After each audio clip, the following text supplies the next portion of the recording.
Hey there, good people. Big Heavy here on a nice day for a little walk in the woods.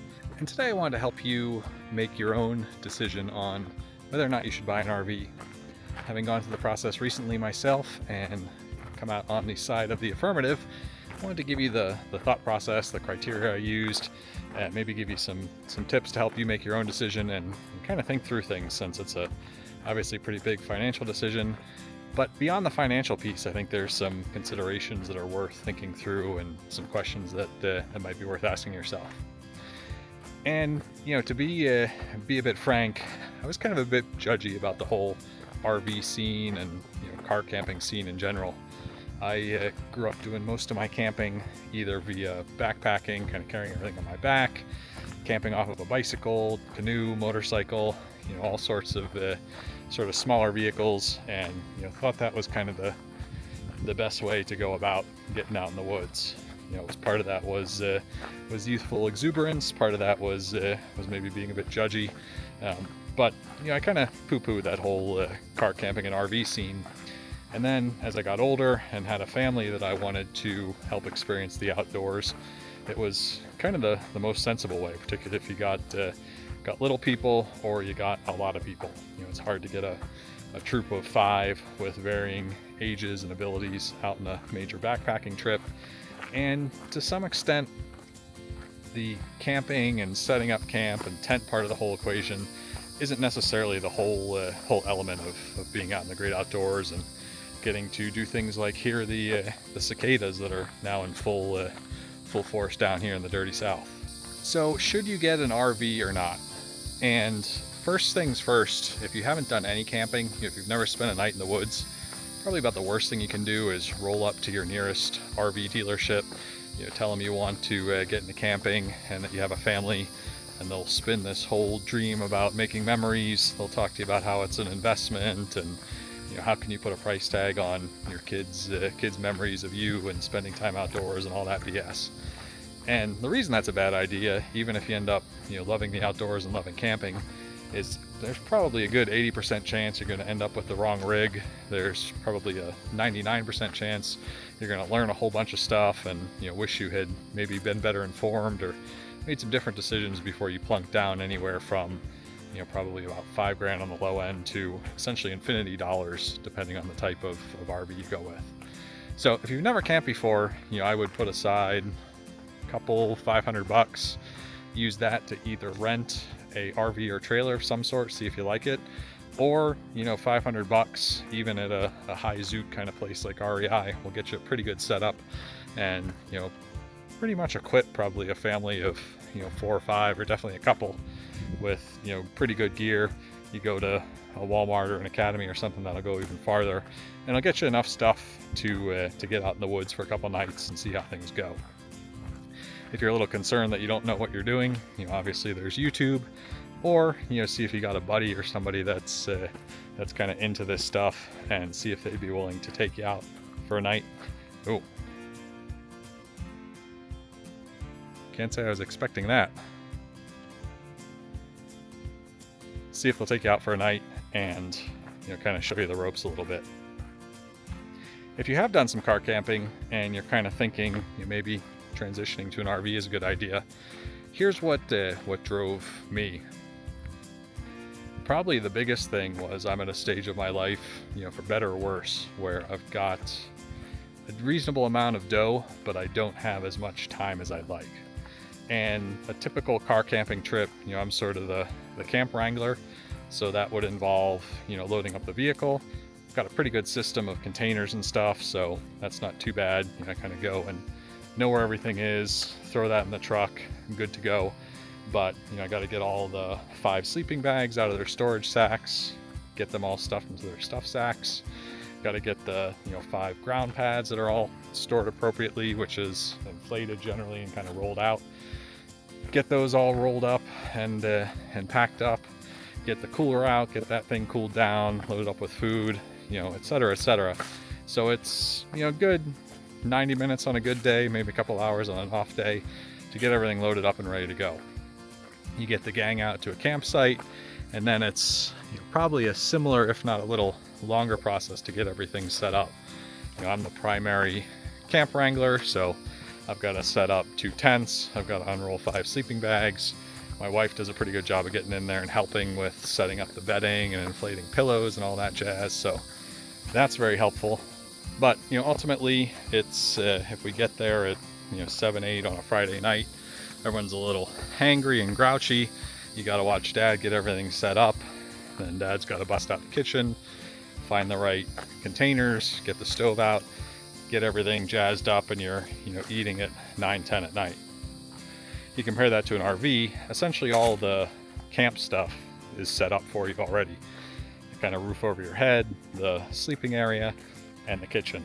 So you'll kind of hear people quip that, I pull into camp at 7 p.m. and at 7:05 I'm cracking my first beer. If you got a family, hopefully you're not going right to the sauce, but you roll in at 7:05, you're cracking open whatever you're cooking. You got your stove there, it's all set up. Bathroom's there, all set up. You got your water supply all set up, and essentially you're sitting around the campfire with a smile on your face, maybe rocking some s'mores in an hour or so, versus after an hour or so just starting to set up the kitchen and kind of get things going. Versus that process is also true, somewhat obviously. Packing up is pretty much a matter of putting away the stuff that's outside, battening down the hatches and kind of securing anything that might roll around, putting the slide, and we're shoving off in a matter of minutes versus a matter of an hour or two, which is typically what it takes to kind of clean up when we were car camping with tents. And yes, there's time savings. People talk a lot about that, but the punchline is, now it's relatively easy, not quite out of the question, to go camping for a night on a random Friday or Saturday. And as the kids get older, they have sports commitments, they want to hang out with their friends and all that stuff. Being able to spend a night in the woods with them is nice. And if we were doing the car camping thing with tents and everything, it kind of gets to the point of diminishing returns. It's 4 hours of setup and kind of taking down all the stuff that makes it a little less worthwhile to do something like go out for just a night. Oh, that's really cool. So time savings are definitely a good thing, and kind of that ability to get out for a random Friday night or a random Saturday night is definitely an asset. But it's not all rosy in the world of RVs. The cost thing is the obvious one, but there's also the maintenance issue. And anyone that owns an RV will probably tell you, there's not a nice way to put this, but they're kind of built to, I guess the nice thing to say would be, they're built to a bit of a low standard. The less nice thing would be to say they're kind of pieces of crap to some extent. Even, we got a relatively nice and, theoretically high quality Winnebago. The thing's not put together amazingly well. Some of the stuff that was sold during COVID is arguably even worse. There's superficial stuff that's kind of obvious and a bit frustrating. If you go to a major RV show, you walk through and you'll see thermostats that aren't level. You'll see trim with giant gaps in it, and it kind of makes you wonder, what's under the hood if this is the kind of stuff that's plainly visible, and that somebody could have taken 2.5 minutes to throw a level on and do a little bit nicer job of installing.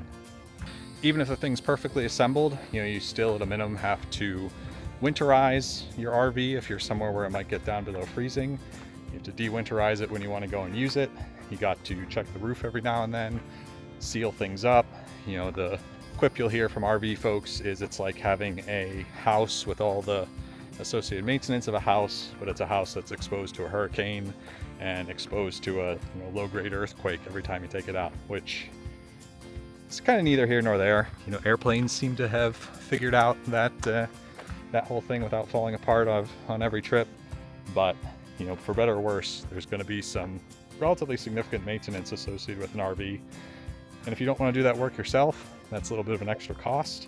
If you are handy and don't mind doing that, which is kind of the bucket that I fall into, it still means you got one Saturday every month or two where you're going to be getting out there and working on your RV versus camping versus hanging out with your family, or versus doing something like walking through the woods and clearing all the cobwebs off this trail, since apparently people haven't been through here in a while.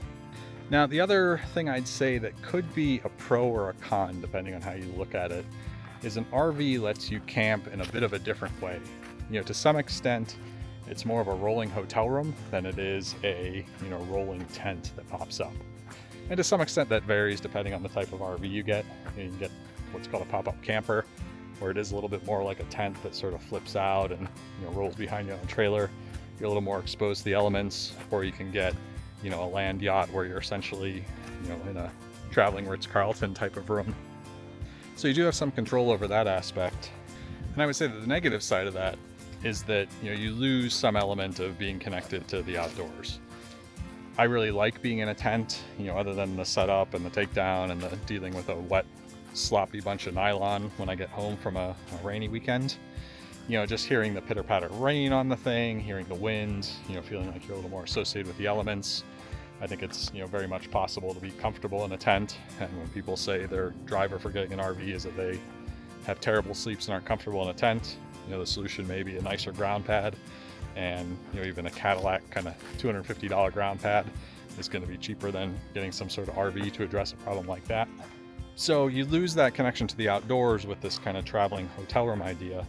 What you gain is an ability to move around and to kind of take that traveling hotel room to places where there aren't really hotels.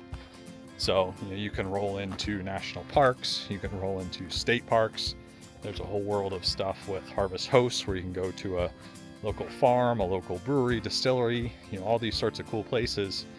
And we've done kind of little, family micro vacations or, date nights or whatever you want to call it. Within 30 or 40 minutes of the house, you can go and park your RV at some sort of local farm, or you can park your RV in the parking lot of a local brewery. You hang out, you have a few drinks, you don't have to drive anywhere. You got your own comfortable bed with you, and in the morning, you're rocking out with whatever breakfast you want to throw together in your RV kitchen. So it kind of opens this new possibility for tourism / travel with an outdoorsy theme, even if it's not, the hardcore stuff that I used to do where you're, out riding a bicycle to the middle of nowhere and throwing your tent up there, just sleeping on the ground. So if all that sounds appealing to you, again, I would go and use a tool like Outdoorsy, which lets you rent an RV. If you've got an appropriate vehicle and you're thinking of getting a trailer of some sort, see if you can rent something that you tow, so you can experience hooking and unhooking. You can experience driving with a thing behind you in your tow vehicle. That was a little bit of an eye-opener for me and started steering me a little more towards a motorhome. And even if you don't have an appropriate tow vehicle, there are a lot of providers on Outdoorsy that seem to let you rent an RV, kind of pick a park, they set it up for you, and you basically just drive in there and you get the camping experience without having to worry about the towing or taking out special insurance or something like that. So that may be a good way, particularly if you've never camped before or if you're new to car camping, to kind of dip your feet in a pretty lightweight and low risk kind of manner. Now it's probably another video unto itself, but if you do get a little more serious and think you might want to buy one of these things, to the extent you can, try out motorhomes, try trailers on Outdoorsy, get a feel for both of those options. Go and look through RV Trader is a great website for used RVs, and you can kind of see what's available around you, get a feel for some of the different stuff that's out there. And then I'd strongly recommend, start out with something used. That allows someone else to take the big depreciation hit, much like a used car. And it also hopefully allows somebody else to fix a lot of the initial bugs that seem to come with these RVs when they're new out of the factory. So you find something that's a couple or 3 years old, which is what we did. We ended up with a 4-year-old RV that was well taken care of. The interior is nice, it looks more or less like it rolled out of the factory not too long ago. But the original owner fixed a lot of the stuff that was wrong with it out of the factory, added some nice little modifications, and jazzed things up a little bit. So probably a topic to dive into in more depth at a later date, but that's the direction I'd start to think about if you start to get serious on going for an RV. Now, as always, I think the best piece of advice that I can give you is don't let the fact that you do or do not have an RV, that you do or do not have, some special car camping type gear, maybe you don't have the power banks and the coolers and all that jazz that I love reviewing and talking about, but frankly, you don't need to go out and have a good time in the woods. If you can get $50 together, if you can get grandmama's old quilt or a few old blankies together and a tarp and go out in your backyard with your kids, set up a little campsite, set up a little campfire and cook some marshmallows. That's legit camping just as much as throwing on a bunch of alpine gear and hanging off the side of a cliff face somewhere. So Don't get caught up in the gear if that's preventing you from getting outside, but if something like an RV or something like transitioning to car camping, if you are more of a backpacker or more wild camp type person and you want to start to bring your family along, remember that it's about getting that family time together. It's about enjoying all the natural beauty that's around us and letting that kind of sing to your soul and help cure what ails you. And I think sitting indoors and being trapped in cities a little too much is certainly something that ails a lot of us these days. So hopefully I've helped you in your decision process and at least getting started on your journey to potentially adding an RV to your arsenal. And as always, Big Heavy wishing you much peace and hoping that regardless of what toys you have or what gear you have, you spend a little more time outside with those that you love and that love you back. Big Heavy, signing out.